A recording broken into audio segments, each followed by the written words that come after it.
her brother Tanishk about cyber crime.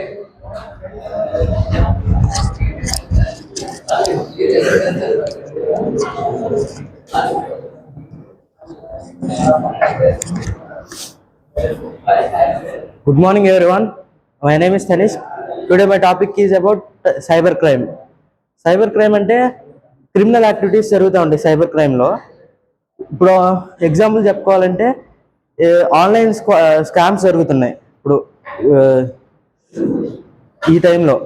అంటే ఆన్లైన్లో ఏదో ఒక సైట్లోకి వెళ్ళి మనం ఏదో ఒక వెబ్సైట్ ఎక్కించుకుంటాం, అంటే లేకపోతే ఏదో ఒక ఏపీ కేసు లేకపోతే అవి ఎక్కించుకుంటాం కదా.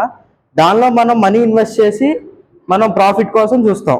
కానీ మనం కొంతమంది స్కామర్స్ ఏం చేస్తారంటే మనం మనీ తీసుకొని ప్రాఫిట్ కోసం చూస్తాం, బట్ వాళ్ళు మనం ఇచ్చిన మనీని మళ్ళీ ప్రాఫిట్ వచ్చిన తర్వాత స్కామ్ చేసి అంటే హ్యాక్ చేసి మన మనీని దొంగతనం చేసేస్తారు సైబర్ క్రైమ్లో.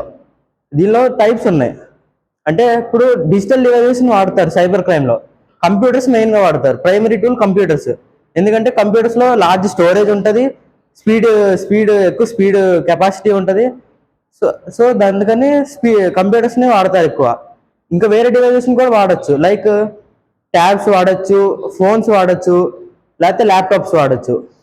కొన్ని సినిమాల్లో చూపిస్తారు కదా, ట్యాబ్స్తో వెళ్ళి అంటే ఒక చోట కూర్చొని ఎక్కడ ఉన్న సర్వర్ని హ్యాక్ చేస్తారు, లేకపోతే ఒక చోట కూర్చొని ఎక్కడ ఉన్న బిజినెస్ మ్యాన్స్ యొక్క బ్యాంక్ అకౌంట్స్ హ్యాక్ చేస్తారు. అలాగా హ్యాకర్స్ ఎలాగైనా చేయగలరు, కానీ అవి చేయకుండా చూసుకోవాలి మనం. సైబర్ సైబర్ క్రైమ్లో అవి కొన్ని సేఫ్టీ మెజర్స్ కూడా ఉంటాయి. తర్వాత types of cyber crimes. Computers ఒక స్టోరేజ్ని వాడుకుంటారు. అంటే ఇప్పుడు ఒకళ్ళ డేటాని ఎవరైనా దొంగలిచ్చారు, హ్యాకర్స్ హ్యాక్ చేసి దొంగలిచ్చారు అనుకోండి, ఆ డేటాని మన కంప్యూటర్ స్టోరేజ్లో సేవ్ చేసుకుంటారు, దానికి వాడతారు. తర్వాత కంప్యూటర్స్ ఆన్లైన్ స్కామ్స్ జరుగుతున్నాయి. బ్యాంక్ అకౌంట్స్లో ఉన్న డబ్బులు దొంగతనం చేయటం, అలాగా కొన్ని వెబ్సైట్స్ ఉంటాయి.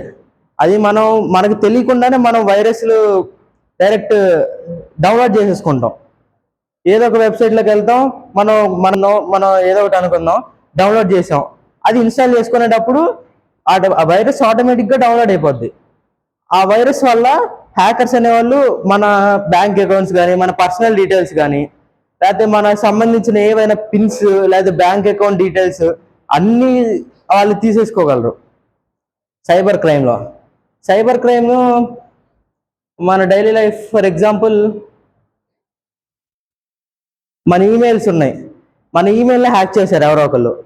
హ్యాక్ చేసినప్పుడు ఆ హ్యాక్ చేసిన వాళ్ళు ఏదైనా టెర్రరిస్ట్ గ్రూప్ అవ్వచ్చు, లేకపోతే వేరే డ్రగ్ డీలర్స్ అవ్వచ్చు, లేకపోతే వేరే ఎవరైనా అవ్వచ్చు. వాళ్ళు మన ఈమెయిల్ని వాళ్ళ సొంత పర్పస్ కోసం వాడతారు. అంటే మన డీటెయిల్స్తో వాళ్ళకి కావాల్సింది చేసుకుంటారు. ఇప్పుడు ఎవరైనా పోలీసులు వేసినప్పుడు మన జీమెయిల్ దొరుకుద్ది, అప్పుడు మనల్ని పట్టుకుంటారు కానీ వాళ్ళని పట్టుకోలేరు. అది హ్యాకింగ్ ద్వారా ఇవన్నీ చేయగలరు సైబర్ క్రైమ్లో.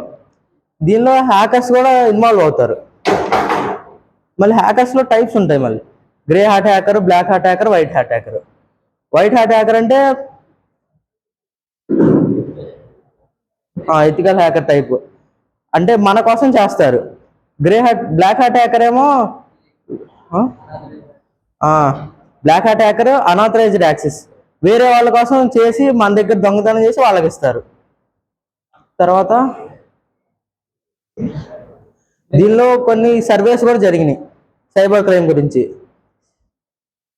దానిలో అంతే. ఇంకా